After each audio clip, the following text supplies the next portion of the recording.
Hey! Didn't our mom ever teach you about knocking on office doors before entering? Oh, well, I didn't think you'd want me to waste time once I came to tell you that Megan's at the studio. She is? Yeah.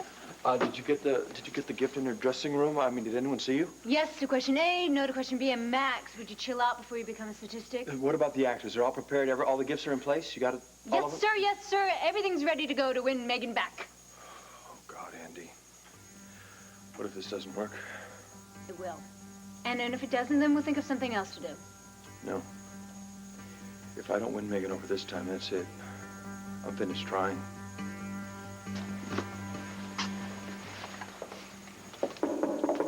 Come in.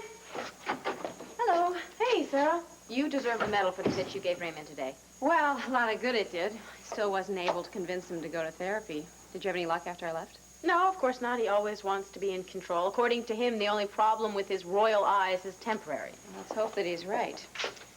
So how's it going here at the studio with you and Max? Well, I thought of killing him, but then I figured that the jury wouldn't let me off. I mean, after all he did was get Gabrielle pregnant. Well, at least you're not bitter. Oh, no, not me. No, well, Raymond helped pull me out of the depths. Sit. Here. I'm sorry, my room's that's all right. What is this? To the Queen of the Centennial Ball?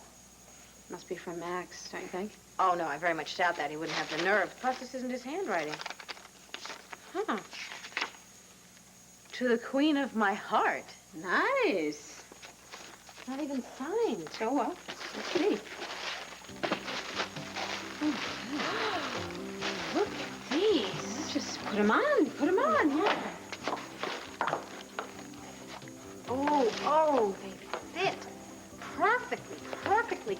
What do you think? Hey, I think you're Cinderella.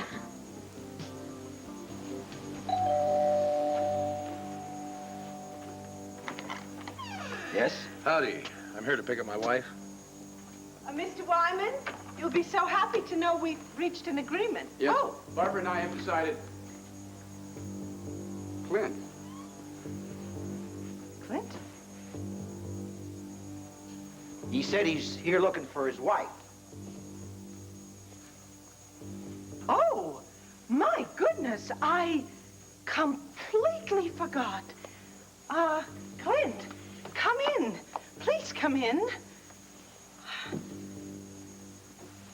Vicky's plans had to be changed, and she's not going to be coming here at all today, and it's such a shame because, goodness, we haven't seen either of you in so long. It's been so long, hasn't it, George? Oh, it sure has, Clint. What the hell is going on here? Here's what to do when you don't find the rainbows in this time. Here's where you go when it looks like the rain won't end. Don't cry. I'll give you tomorrow. Let me be the one to share it with. And each day that follows, 'cause we only have one life to live.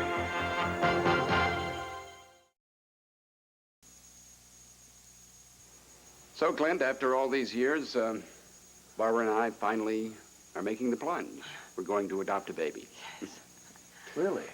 Yes, and this is Ambrose Wyman. He's from the Lord Love the Children Foundation. It's a wonderful organization. Yes, I've heard of it. Ambrose, I'd like you to meet our very good friend, Clint. Well, it's a pleasure to meet you, Clint. Thank you. I take it as a friend of many years of Barbara and George here, you can vouch for what kind of parents they'd make, hmm? My goodness, he's so surprised and shocked that we're finally going to adopt a baby, he doesn't even know what to say.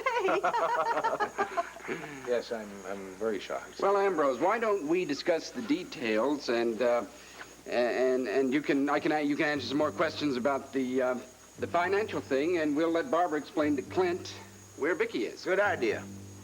How are you, Clint? Well, actually, it isn't one of my better days. Obviously, we're in disguise for a reason. It's part of an investigation. Please don't give us away. Of course not.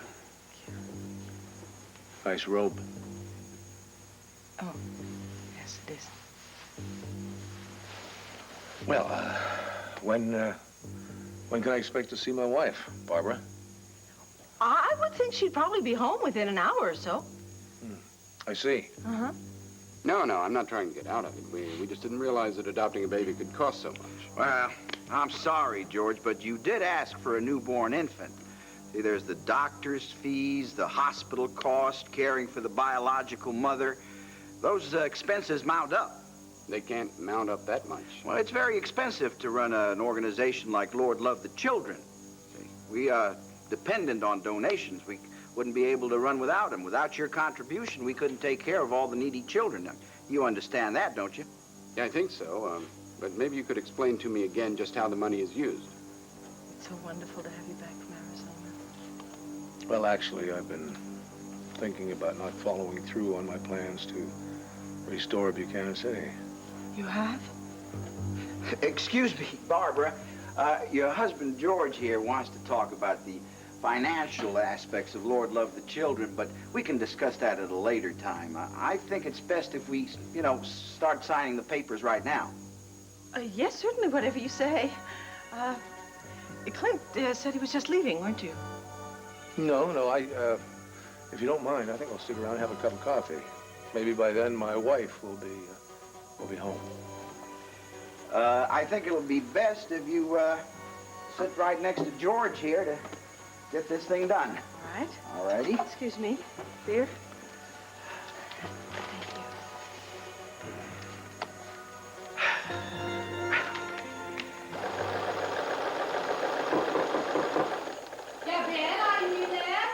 Mother, is that you? Oh, my God. What are you doing here? Leave your back? No, neither can I. I just blew in with the sagebrush about an hour ago.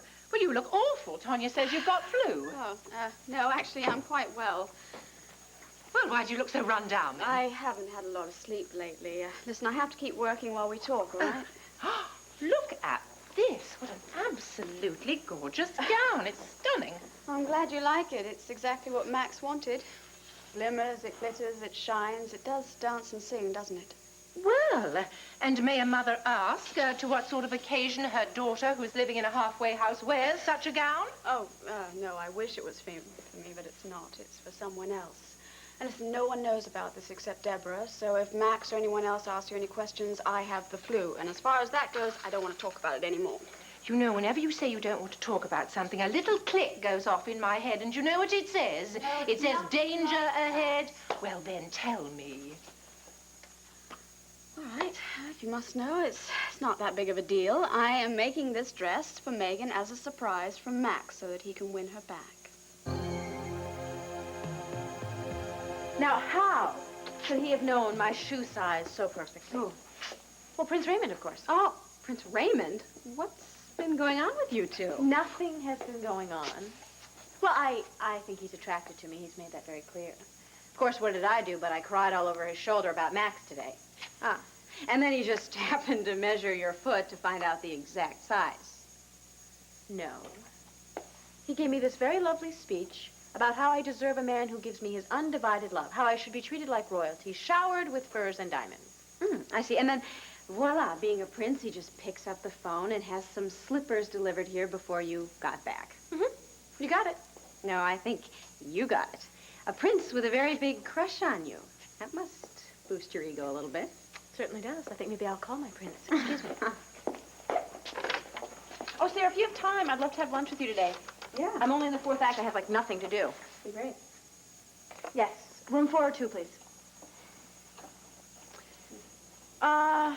Okay, I'll call him back later. Thank you.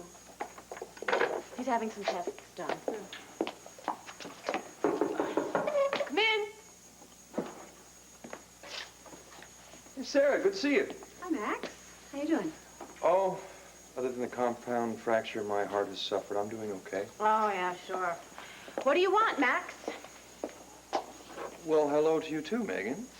What do you want? I'd like to see you in my office right now. It won't take long.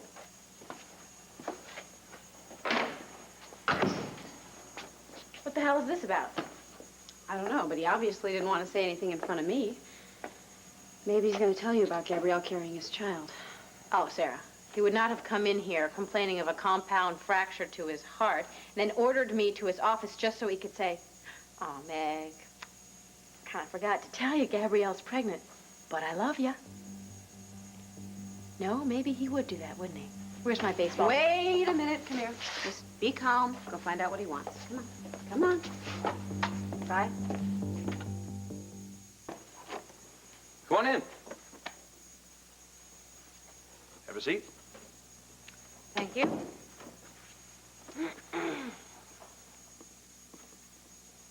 Yes, I'm waiting. Megan, do you mind telling me why you are so angry with me? I mean, even angrier than you were a day or two ago. What in the world have I done? Oh, nothing. Nothing, nothing, nothing, Max. Unless you have a little something you'd like to tell me?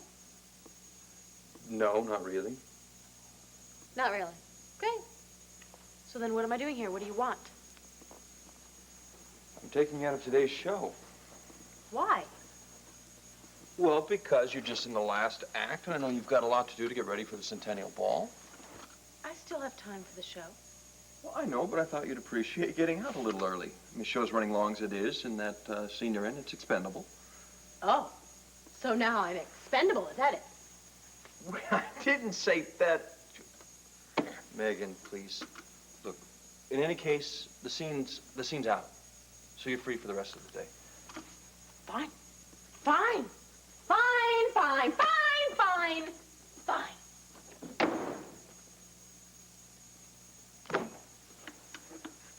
Oh, incredible. She is furious at you. You can imagine how she'd be if she didn't get a brand new pair of shoes. Max, it looks like you're really bombing. But maybe she'll understand, you know, why you let her off the show when she sees your next present and card. Oh, she better understand. Otherwise, a lot of time, money, and all the hope I have in the world is just gonna go down the tubes. What a wonderful idea. How very, very thoughtful of you to sew the sequins on the gown that'll win Megan back from Max. I mean, where did you get this brilliant brainstorm? Welcome back, Mum. I haven't laughed since you left. Well, would you mind explaining this to me before I think that you've lost all your bobbins? Oh, it's very simple. Good answer for it. Megan has left Max. She couldn't take the fact that he was giving me attention. She really couldn't stand that any longer. And that doesn't mean that he's now mine, on the contrary. He resents me for losing Megan. He hasn't said it, and he doesn't know it, but I know it. At any rate, he wanted to make a dress for a surprise. He asked Tanya to do it, and she was too busy, so I decided I would do it for a surprise. I certainly hope that it'll help him get her back. But why would you want your rival back with Max? Because my rival makes Max happy. All I do is make him unhappy and give him problems. Mum, I owe Max so much, and I can't bear to see him suffering. Do you know, when I left, you had a severe case of altruism, which has since deteriorated into dementia. Michael, I didn't expect to see you before the ceremony. Come in. Thanks. I was going to meet you at the church, of course, but I was wondering if you had a minute here. Well, sure I do. Especially if these beautiful flowers are from me. As a matter of fact, they are. I asked the florist to try and match your beauty, but I'm afraid he couldn't come close. Admirable effort, though. Well, they're lovely. Thank you very much. You're welcome. I was just going to get Stephen all dressed for the christening. Why don't you help me? I take it Larry's not here. Well, not yet. He should be here in a little bit. And this is a good time for me to show you a copy of Stephen's christening present.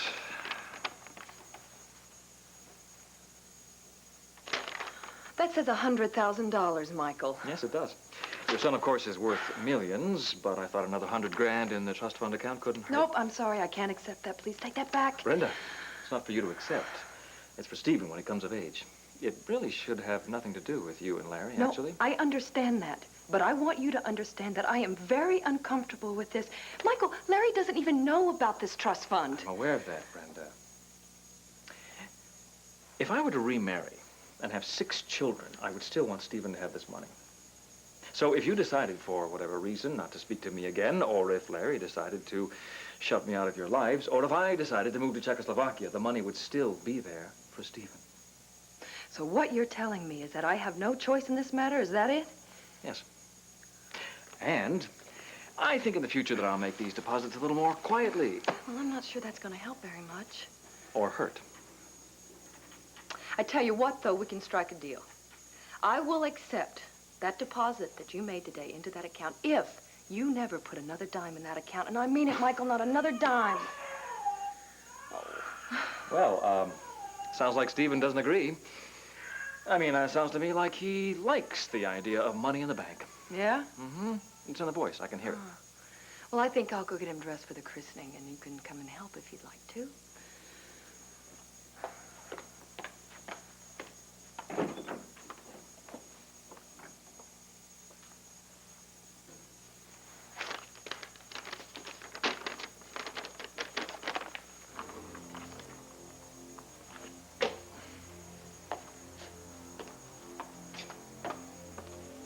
Now, if I can have both your signatures on this document.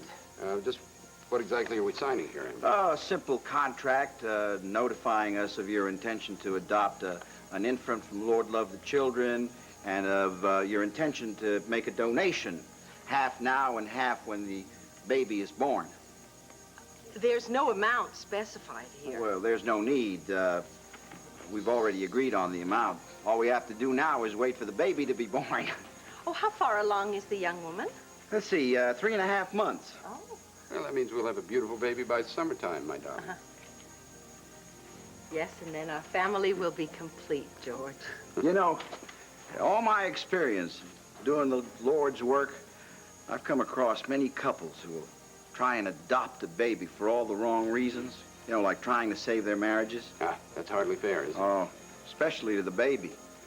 Oh, they'll lie to me and tell me how much in love they are and how compatible they are and how committed they are to each other.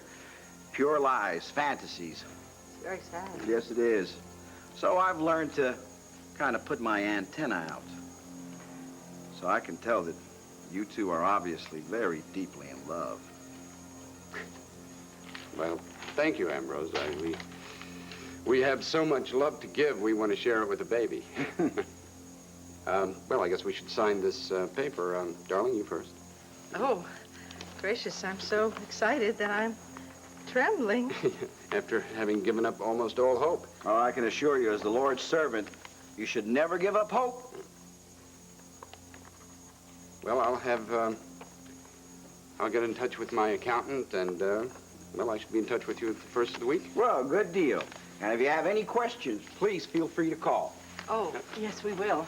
Well, Clint, in this time of marital strife and divorce, it must be quite a refreshing thing to have, you know, such close friends being so committed to each other. Oh, this couple is constantly amazing me. Real nice to meet you. Thank you. Likewise, Ambrose. Thank you so much for your faith and your concern. Yes, we're extremely grateful. Oh, my pleasure. I know the Lord is smiling on us for this good work we've done here today. Bye, Barbara. Bye, George. Bye. Bye, Clint. Bye. Bye. Oh, please give our regards to your wife. Will do. God bless.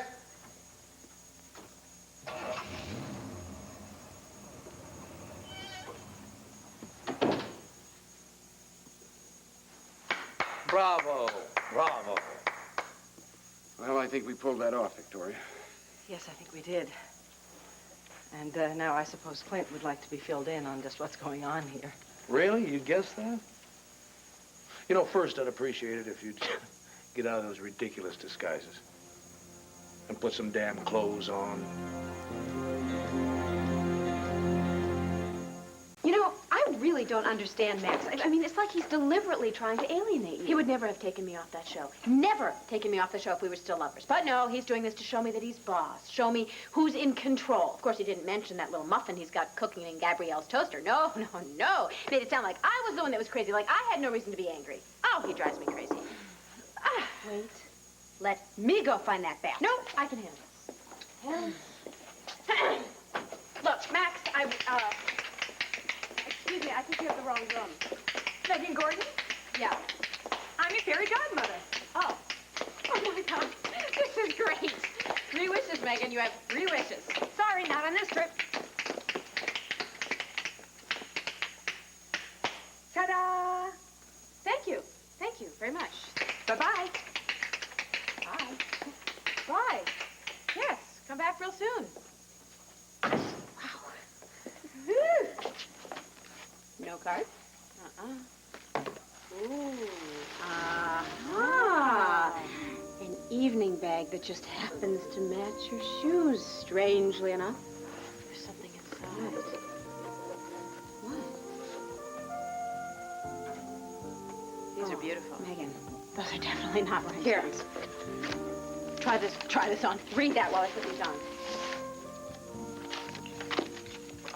Royalty demands more than mere sparklers. Mere? That's like calling the Statue of Liberty a doll. To be every inch the queen, proceed to the land view grand. Your footman awaits you. My footman? What are we doing? Let's get over to the land. Now, isn't this pathetic? Isn't this pathetic? Max, who I've known for so long, does nothing but make me miserable. And this man who I've just met goes out of his way to make me happy. If you ask me, he's making you positively ecstatic. Come on.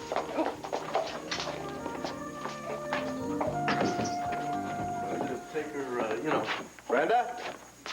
Larry, Michael and I are in here dressing Stephen. We'll be right out. Okay.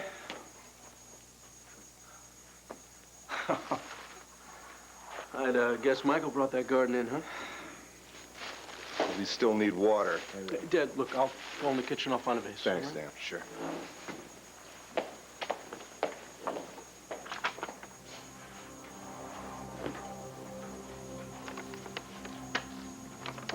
Hi, honey. I accidentally found this bank statement. Trust fund you set up for Stephen? Right, it's for him to collect 21. Yeah, I meant to tell you about this, Larry. I just... You just couldn't find the time in the last 3 months. Larry, it's just my simple gift to Stephen. I wasn't talking to you, okay? Michael, I think that I need to speak with Larry by myself for a minute, please. Sure, if that's what you prefer. Please, yes, thank you. All right, I'll see you at the church then.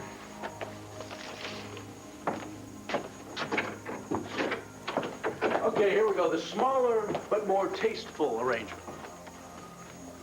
Brenda? Dad, Brenda, what's wrong? So you can see that the steam from the radiator stained our clothes. And we could hardly sit around in wet clothes. After all, we were pretending to live here, and Ambrose would wonder why we didn't change. And neither Barbara nor George are the same size as we are, so we looked in the closet and we found robes. And what the hell, a husband and wife at home, they could lounge around all day in robes. Boy, we just can't take the two of you anywhere, can we? Leave the two of you alone in a hotel room? Vicky spills coffee all over herself and has to undress. The two of you go undercover on an assignment, and you manage to get blasted by the steam from a radiator, and so the two of you have to undress. At least you now know why we were in robes, and hopefully you understand the significance of why we were here. And why we may still have to work together. When I got Ambrose alone, he didn't incriminate himself. He just went on about how the money was used for the less fortunate children. Well, if Ambrose and his wife really are selling babies, I have to at least admire your courage in exposing yourselves to danger. Well, it was sort of nerve-wracking, especially when you showed up. Thank you very much for not giving us away. Well, let's say I was a little in shock. No, I think he bought it all. Of course he did. You two make the perfect married couple. And you know why? Because your feelings for each other are so obvious and clear. Be honest. Didn't you feel very natural in your married roles? Weren't you really just being yourselves?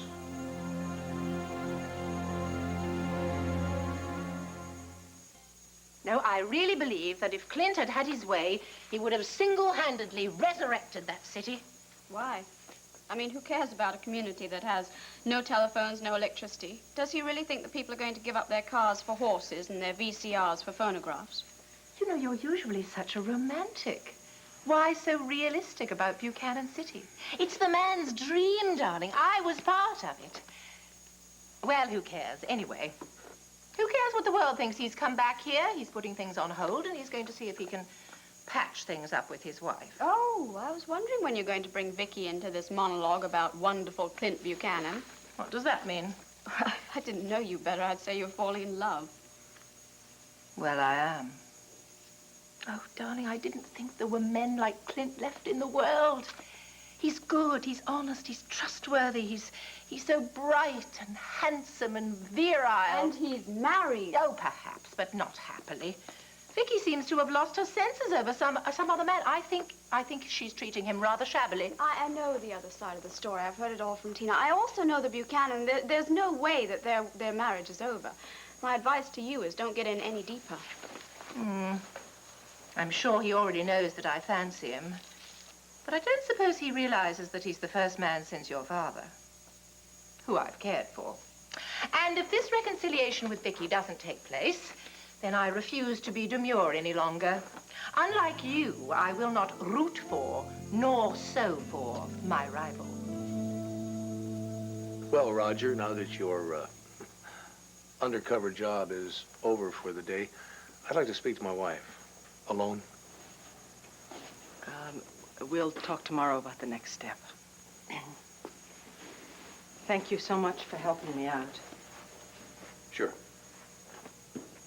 Take care, Vicky. Clint?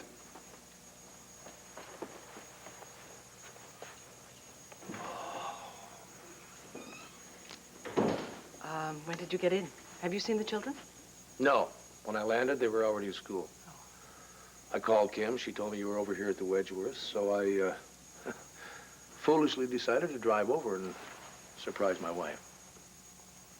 Guess it's a toss-up as to which one of us was the more surprised. The children are going to be thrilled to see you. I really don't want to speak about the children right now. You know, you are ignoring what I just got through saying a little while ago. About how natural you and Roger were as being a devoted, married couple. Clint. You weren't acting at all. Yes, we were. We were trying to convince Amber. I saw you, Vicky.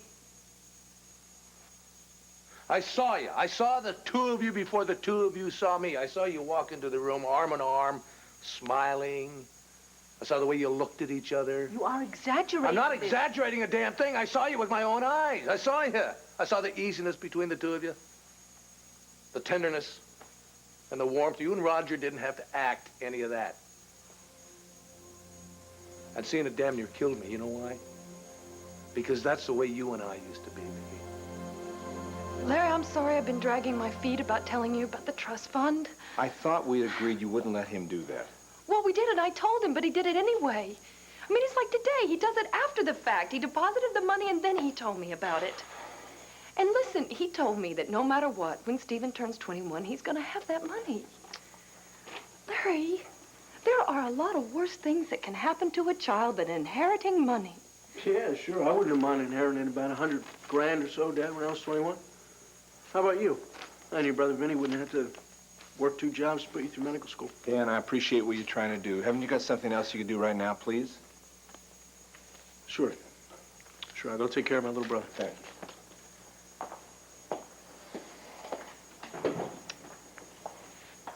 Larry, please, can't you try and just understand? I understand you're wanting to give Stephen some financial security and advancement. I understand that. But it's wrong to become indebted to Michael Grand.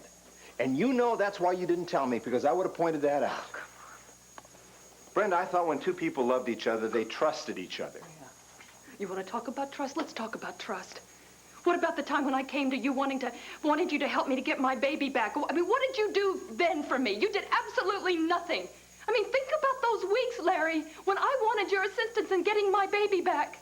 In fact, you didn't even want me to go looking for my child. I did everything. I apologized as much as I could. I was looking at things logically and rationally. Yeah, well, a little too logically and a little too rationally, and I guess I just haven't forgiven you for that. I guess not. Okay. Well, you call me when you get things sorted out.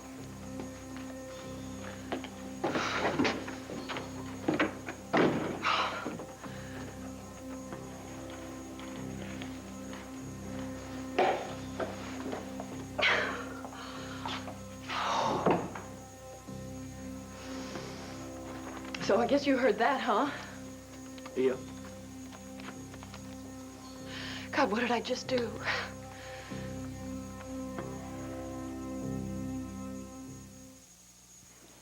Well, I didn't mean to get angry with Larry like that, but when he mentioned that thing about me not trusting him, I couldn't help it. It just came tumbling out of me.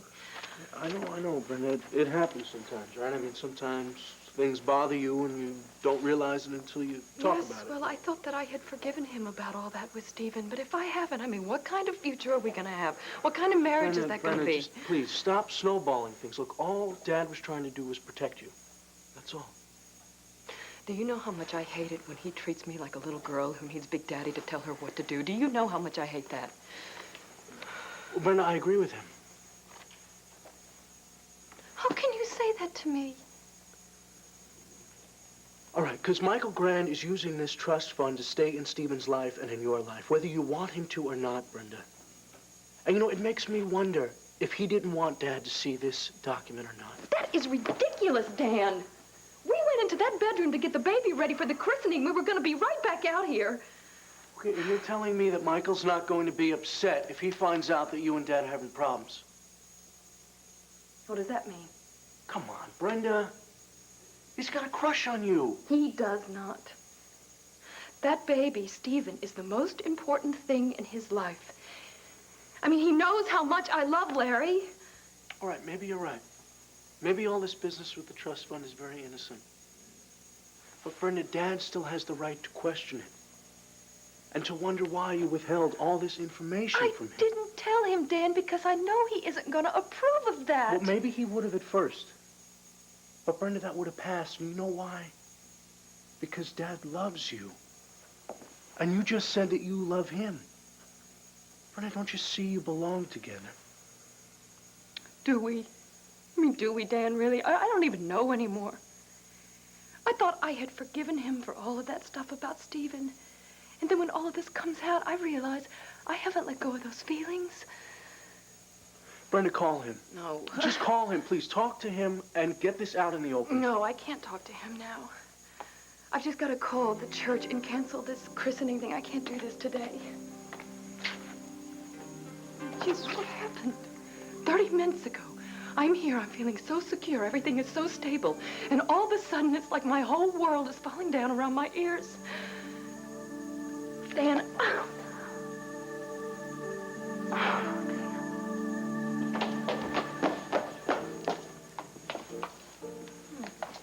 Well, maybe my footman turned back into a mouse. Or maybe that note was referring to a shoe salesman who wanted to come and check the size of your foot. Well, I'm going to call Raymond, see if he's done with his tests. Okay. I think there's someone here to see you. Miss Gordon, I believe. Yes. This is for you, milady. Now, wait a minute. Who are you working for? Who sent you? My lips are sealed.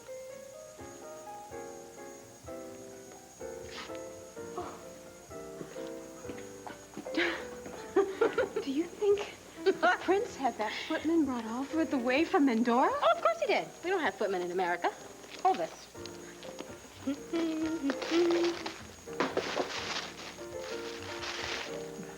Oh, wow. Check this out. Oh, my God. I'm making me see that. There, don't. Very nice. No, come on, that's really embarrassing. Nice. Just give this Look, back to me. it's beautiful. Excuse me. Wait, let me see. There. It's gorgeous. Private. Oh, Clint. Oh, Clint. What does oh, Clint mean? I don't know. Oh, Clint, please. Look, if we seem comfortable with each other, it's probably just because we were married once. That was 25 years ago, Vicky. You don't slip into being an old married couple, but... And we didn't. Nor did I choose Roger to do this expose with. I had a professional actor lined up to play my husband when you refused. I refused? Yes, you refused. I left a long message on your answering machine in Buchanan City. I didn't get any message from you. You didn't get a message from me? No, I didn't get a message from you. Oh. I guess that explains why you didn't call me back. Well, I was very annoyed and very hurt by it. So I asked Megan to get me a professional actor. And she did, and he was going to play the part of my husband, but then at the last minute he got a job in New York. He had to back out, so Roger said that he would play the part of George, and that is the whole truth. I have been dying for you to come back. Yeah. Well, you know, I got the notion in my head that my turning that honky-tonk town into an authentic Western community might not be quite as important as my wife and family. Oh, God, I'm so glad you did. And I know how much it must have meant to you to give up your dream. Well, it's a dream I'll always hang on to. I figured I'd just postpone it a few years until whenever. And then I walk in here and I find you and Roger, and it hits me. It hits me that once again I had underestimated good old Roger, and I had underestimated your feelings for Roger.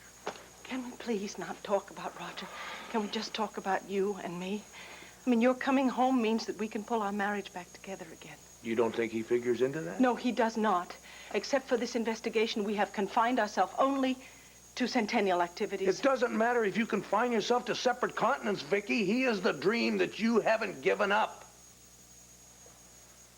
I had hoped that you had him out of your system by now, but then I walk in here and after today, I mean, I gotta face the facts.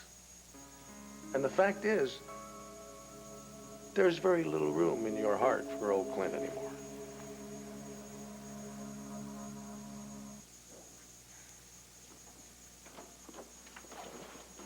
Andy! Guess Mama never taught you anything about putting your feet up on people's desks either. Well, I always think best with my feet up. Great. What are you still doing here? Shouldn't you be toiling away in the family restaurant? Well, I thought I'd hang around and field any calls from Megan while you were in the control room. Really? So how many did you get? 2, 4, 10, 12, 184? Nada. Yeah. Look, I was worried. Maybe you should have signed the card. Look, if I'd signed the card, she would have brought the gifts in here and thrown them right in my face.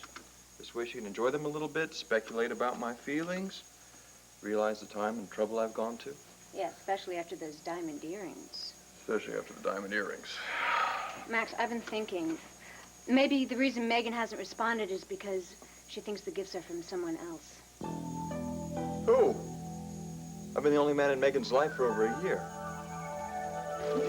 Okay, show's over, folks. Show's over. I can't believe he gave me something that's personal.